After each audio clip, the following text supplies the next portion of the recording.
कोई भी पानी का जहाज जो लाल सागर से गुजरेगा हम उस पर हमला करेंगे अगर वो इजराइल से बिलोंग करता है, चाहे मालिक इजराइल का हो या इजराइल से आ रहा हो, इजराइल से जा रहा हो या फंडिंग उसकी इजराइल के किसी फाइनेंशियल ग्रुप ने की है। एक और चीज़ जो हो रही है कि अमेरिका और ब्रिटेन भी इस युद्ध में कूद पड़े हैं।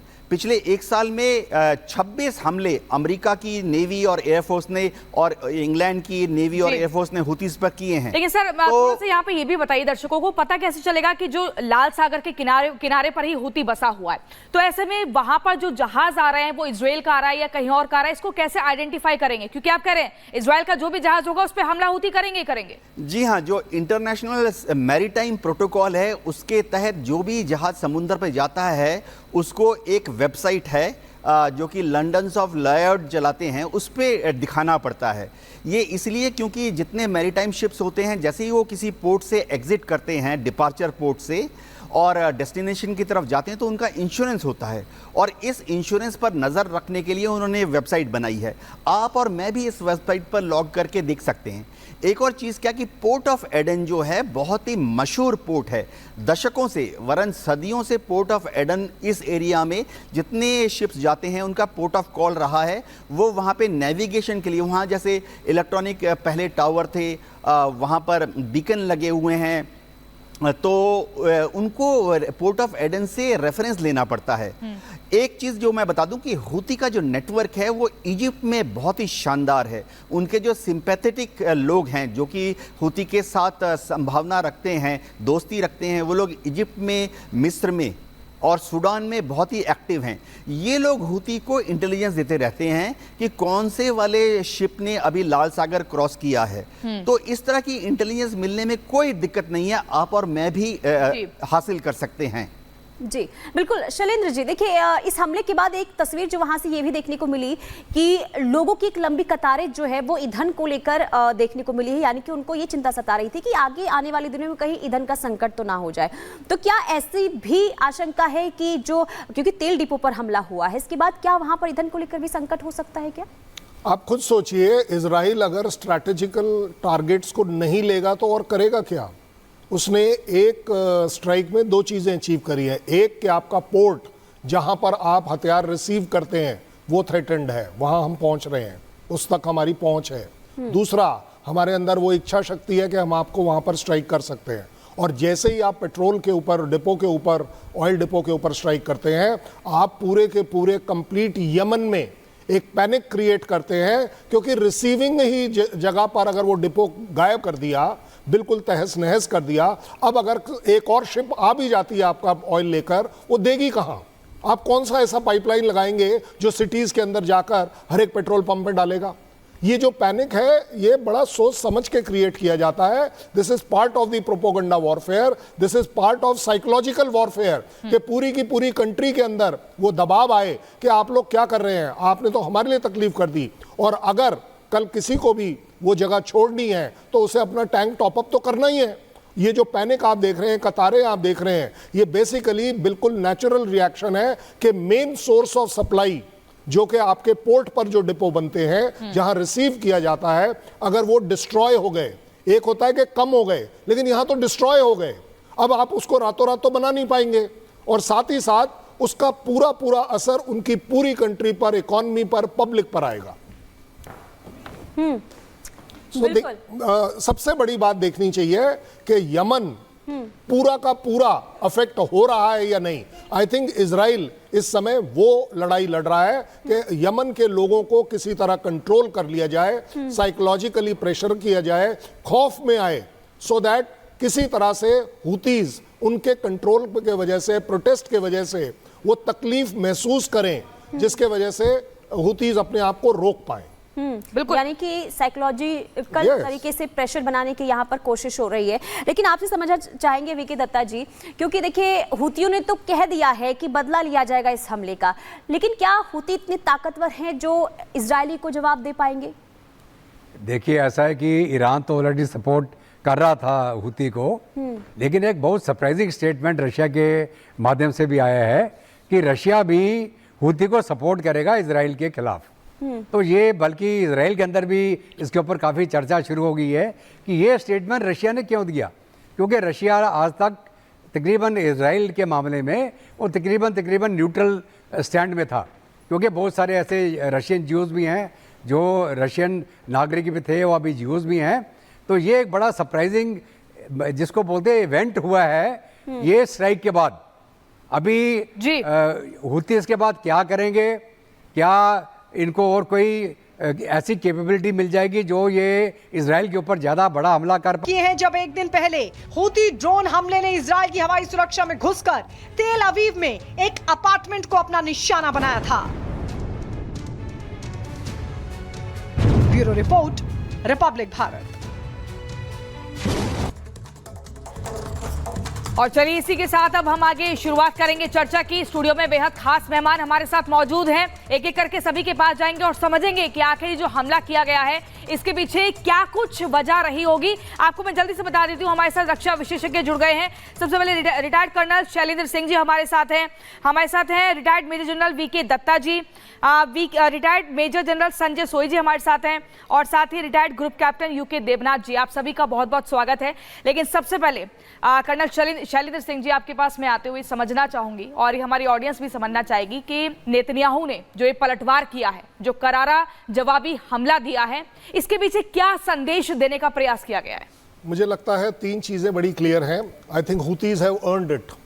आपने जिस तरीके से दुनिया में आतंक फैला रखा है, ट्रेड रूट्स को आपने बाधा डाली हुई है, लोगों को पूरा का पूरा रास्ते बदलने पड़ रहे हैं, जिस तरीके से आप किडनैपिंग्स कर रहे हैं, I think you have earned it, you deserve it. दूसरी बात, आज तक टेल अवीव तक आप नहीं पहुंचे थे।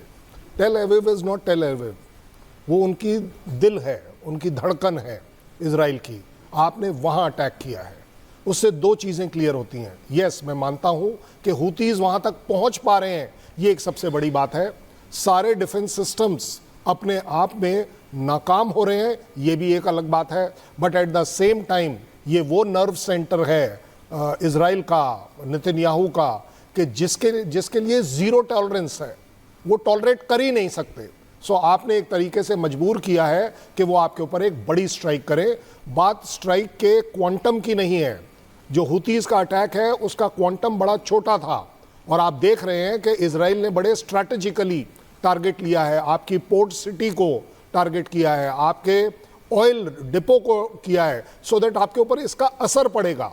रोज़ाना आप इसके रिलेटेड उसके कॉन्सिक्वेंसेस आप देखेंगे। और तीसरा, उसने पूरी दुनिया को मैसेज दिया है, हिजबुल्लाह को मैसेज दिया है, लेबनान को मैसेज दिया है, सीरिया को मैसेज दिया है, इवन ईरान को मैसेज दिया है कि आप किसी भी तरह की कार्रवाई अगर हमारे ऊपर करेंगे तो उसके भुगतान बहुत भयानक होगा। मैं तो कहता हूँ ये पूरी दुनिया के लिए एक मैसेज है कि इजराइल के ऊपर किसी भी तरह का अटैक टॉलरेट नहीं होगा। आप इंटरनेशनल कोर्ट ऑफ जस्टिस में कुछ भी बोलते रहिए, they don't care, they are very clear कि हमारे एग्जिस्टेंस का सवाल है और हम एग्जिस्ट होकर ही रहेंगे। बिल्कुल। और विकी दत्ता जी, आपसे ये समझना चाहेंगे, जो ये हमला हुआ है इसके बाद अब यमन में किस तरीके के हालात देखने को मिलेंगे? हालांकि देखिए ये जो वॉर शुरू हुआ है अभी थमने वाला नहीं है, क्योंकि हुतियों की तरफ से भी बयान सामने आ गया और ये कहा गया है कि अब हम जल्दी इसका बदला भी लेंगे। तो अब आगे क्या स्थिति बन सकती है? बात बदले की नहीं है।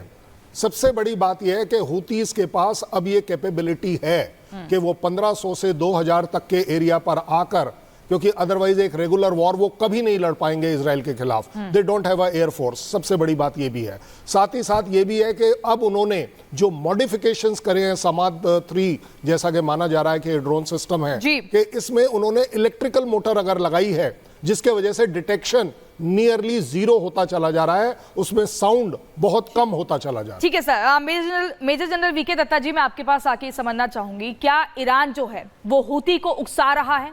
क्या वही पीछे से पूरा बैक सपोर्ट दे रहा है? आखिर क्या वजह हो सकती है? देखिए, ऐसा है कि जब से 7 अक्टूबर का पहला हमला हुआ हमास द्वारा इजराइल के ऊपर, और उसके बाद जो हिजबुल्लाह का थ्रेट आने लगा, सीरिया की तरफ से जो ISIS के जो इनके शिया ग्रुप्स हैं वो, और ईरान की तरफ से जो थ्रेट आने लगे, तो ये पूरे दुनिया में आज लोग जानते हैं कि ये ईरान की प्रॉक्सीज हैं जो इजराइल के खिलाफ लड़ रही हैं। चाहे वो हूती हो, चाहे हमास हो, चाहे हिजबुल्ला हो, यहाँ सीरिया के अंदर बैठे हुए जो दूसरे शिया ग्रुप्स हैं। तो जहाँ तक अभी उकसाने का सवाल है वो तो पहले से उकसा रहा है, और जहाँ तक इजराइल का सवाल है, इजराइल ये प्रॉक्सीज के साथ भी नहीं लड़ रहा है, इजराइल ईरान के साथ भी लड़ रहा है। और ये जो अब इन्होंने काउंटर स्ट्राइक किया है यमन के ऊपर, ये एक वार्निंग है ईरान को भी कि अगर हमारे फाइटर जेट्स 1000 किलोमीटर दूर जाके एक टारगेट को स्ट्राइक कर सकते हैं तो आप भी ज़्यादा दूर नहीं हैं। आपकी न्यूक्लियर सेट जो हैं ईरान के, यहाँ आपके जो अपने मेन बेसिस हैं ईरान के, वहाँ तक भी इजरायली एयरक्राफ्ट पहुँचने की क्षमता रखते हैं। आपको याद होगा जब पहले ईरान ने 301 मिसाइल्स और ये ड्रोन छोड़े थे इजराइल के ऊपर, उसके बाद काउंटर अटैक किया था इजराइल ने, लेकिन वो जो बेसिकली था limited to rocket and guided missile, aircraft इस्तेमाल नहीं हुए थे।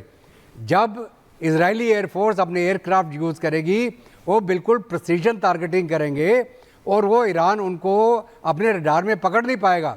F-35 जो एयरक्राफ्ट हैं जो अभी इजराइल ने यूज़ करे हैं, जो 12 एक जहाज थे जिसमें F-16, F-35 रडार में नहीं आते हैं। पहले F-35 जाते हैं, टारगेट पे स्ट्राइक करते हैं, F-16 उसके बाद फॉलो अप करते हैं ताकि जब डैमेज हो जाए तो उसको और जाके उसको स्ट्राइक किया जाए। तो ये एक वार्निंग है ईरान को कि ये मत समझना कि तुम्हारे प्रॉक्सी के माध्यम से आप जो हमारे ऊपर हमला कर रहे हैं, Correct. हम जब वक्त आएगा तो आपके ऊपर दोबारा हमला करेंगे, क्योंकि इजराइल की सर्वाइवल का सवाल है।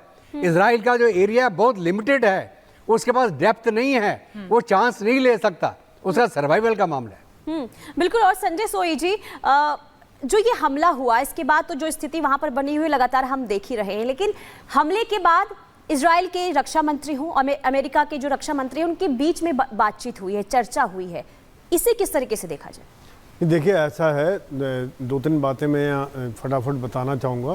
पहली बात से शुरू करूँ जहाँ कर्नल शैलेंद्र जनरल दत्ता ने बताया है, बात बिल्कुल सही है कि जिस प्रकार से इजराइल ने हमला किया इम्प्यूनिटी से किया है कि कोई रोक नहीं सकता उसको और वो हमला कर सकते हैं। लेकिन मेरे पास सवाल ये है कि देखिए पहले भी अमेरिका ने कई बार इनकी बेसिस पर हमला किया, आए दिन ये रेड सी पर अटैक करते रहे, क्या इनको बिना यमन में घुसे हुए इनको कंट्रोल कर पाएंगे? हमला करेंगे हवाई, ये तो एक्सपेक्टेड था उनको मालूम था हमने किया है तो कोई ना कोई मिसाइल अटैक, रॉकेट अटैक या एयर अटैक आ सकता है, जिसके लिए जैसे हमने देखा हिजबुल्ला, हमास और इन्होंने टनल्स बनाए हुए, केव्स हैं और इस तरह का सुरक्षा का इंतजाम किया हुआ। ठीक है, आग लगी, ये सब नुकसान सहने के लिए वो तैयार हैं। दूसरी बात यह कि यहाँ पर जो इजराइल ने हमला किया, यहाँ पर जो मेरे हिसाब से अमेरिका की डायरेक्ट सपोर्ट नहीं लेकिन इनडायरेक्ट सपोर्ट पूरी है, चाहे वो इंटेलिजेंस हो, चाहे उनको इलेक्ट्रॉन उनकी जगह बताना, समय बताना कि इस समय में यहाँ पर आप हमला कर सकते हो, और तीसरी बात ये जो उनको हथियार जो मुहैया करवा रहा है। जब से आप देखिए कि 7 अक्टूबर से अभी तक जंग चल रही है और गाज़ा पर अभी तक पूरा कब्जा नहीं कर पाए हैं वो लोग इजरायली, अभी वहाँ पर रेजिस्टेंस आ रहा है, लेकिन वो सस्टेन कैसे कर पा रहे हैं? वो अमेरिका की मदद से। अमेरिका अगर एक दिन हथियार देना बंद कर दे तो अगले दिन इजराइल भी घुटने पे आ जाएगा कि उनके पास इतनी क्षमता नहीं है कि इतने ज़्यादा हथियार वो फायर कर सके। ठीक है सर, इसी बीच एक बड़ी खबर आ रही है। फिर